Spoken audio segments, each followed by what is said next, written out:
കോഴിക്കോട് താമരശ്ശേരിയിൽ കളഞ്ഞു കിട്ടിയ ആഭരണത്തെ ചൊല്ലി തർക്കം.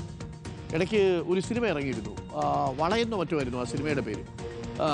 ഈ ഒരു ആഭരണം ഉണ്ടാക്കുന്ന സംഘർഷമായിരുന്നു. ഇത് യഥാർത്ഥത്തിൽ സംഭവിച്ചു.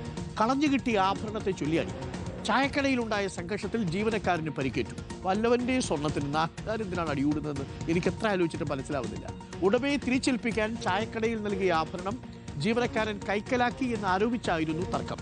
ഹോട്ടൽ ജീവനക്കാരനായ ബിനേഷിനാണ് കയ്യാങ്കളിയിൽ പരിക്കേറ്റത്. വി എസ് രഞ്ജിത്തുണ്ട് കൂടുതൽ വിവരങ്ങളുമായി. വി എസ് രഞ്ജിത്ത്, വല്ലവന്റെയും പൊന്നുകണ്ട് മോഹിച്ചാൽ ഇങ്ങനെയൊക്കെ അടി കിട്ടും എന്നുള്ളതാണ്. ഇതെന്താ സംഭവിച്ചത്? ഈ ആരോ സത്യസന്ധനായിട്ട് കൊടുക്കണമെന്ന് പറഞ്ഞു, ഈ ബിനീഷ് എടുത്ത് പോക്കറ്റിലിട്ടോ. അതാണോ അടിയായതിന്റെ കാരണം? എന്തായിരുന്നു സ്വർണം? അത് യഥാർത്ഥത്തിൽ സ്വർണം തന്നെയായിരുന്നു. രഞ്ജിത്തെ, ഗുഡ് മോർണിംഗ്.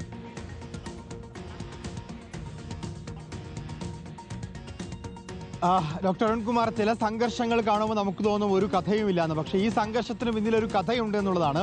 പരിക്കേറ്റത് കോഴിക്കോട് താമരശ്ശേരി പഴയ ബസ് സ്റ്റാൻഡിന് സമീപത്തെ കഫേയിലുള്ള ജീവനക്കാരനായിട്ടുള്ള ബിനീഷിനാണ്. പരിക്ക് ഏൽക്കാൻ കാരണമായി മർദ്ദിച്ചു എന്ന് പറയുന്നത് പരപ്പമ്പേരി സ്വദേശി നാസറാണ്. അതിന് പിന്നിലെ കഥ എന്ന് പറയുന്നത്, ഈ നാസറിന് ഈ കഫേയുടെ തൊട്ടരികിൽ നിന്നൊരു ബ്രേസ്ലെറ്റ് കളഞ്ഞു കിട്ടുകയാണ്. നാസർ തന്റെ സത്യസന്ധത കൊണ്ട് ബ്രേസ്ലെറ്റ് ആ കടയിലുള്ള ബിനേഷിനെ ഏൽപ്പിക്കുന്നു. ആരെങ്കിലും അന്വേഷിച്ചു വന്നാൽ കൊടുക്കണമെന്ന് പറയുന്നു.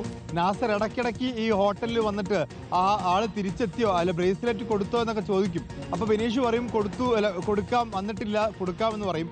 കുറച്ച് ദിവസം കഴിഞ്ഞപ്പോൾ ബിനേഷ് പറഞ്ഞു, ഞാനത് പോലീസ് സ്റ്റേഷനിൽ ഏൽപ്പിച്ചിട്ടുണ്ട്, ഇവിടെ ആരും വന്നിട്ടില്ല എന്ന് പറഞ്ഞു. നാസർ പോലീസ് സ്റ്റേഷനിൽ പോയി അന്വേഷിച്ചപ്പോൾ അങ്ങനെ ഒരു ബ്രേസ്ലെറ്റ് പോലീസ് സ്റ്റേഷനിൽ കിട്ടിയിട്ടില്ല. നാസർ വീണ്ടും കഫേയിൽ വന്നു, എവിടെ ആ ബ്രേസ്ലെറ്റ്, പോലീസ് സ്റ്റേഷനിൽ ഇല്ലല്ലോ.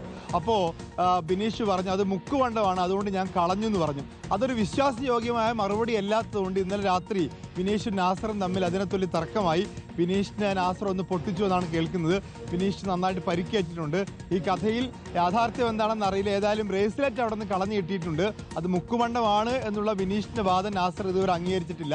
അത് അംഗീകരിക്കാൻ ഈ കഥ കേൾക്കുമ്പോൾ നമുക്കും തോന്നുന്നില്ല. ഏതായാലും ഇത്രയും ദിവസം ബിനീഷ് കയ്യിൽ വെച്ചിട്ട് അത് കളയുന്നതിന് മുമ്പ് നാസറിനോടൊന്ന് പറയാമായിരുന്നു എന്നുള്ളതാണ് കഥയിൽ നമുക്കത് കൺക്ലൂഡ് ചെയ്യാൻ സാധിക്കുക.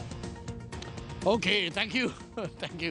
എന്തൊക്കെ കേൾക്കണമല്ലേ രഞ്ജിത്ത്. Thank you Ranjith. അപ്പോൾ പ്രിയപ്പെട്ട പ്രേക്ഷകരെ, അതാണ് സംഭവം. വി എസ് രഞ്ജിത്താണ് വിവരങ്ങൾ നൽകിയത്.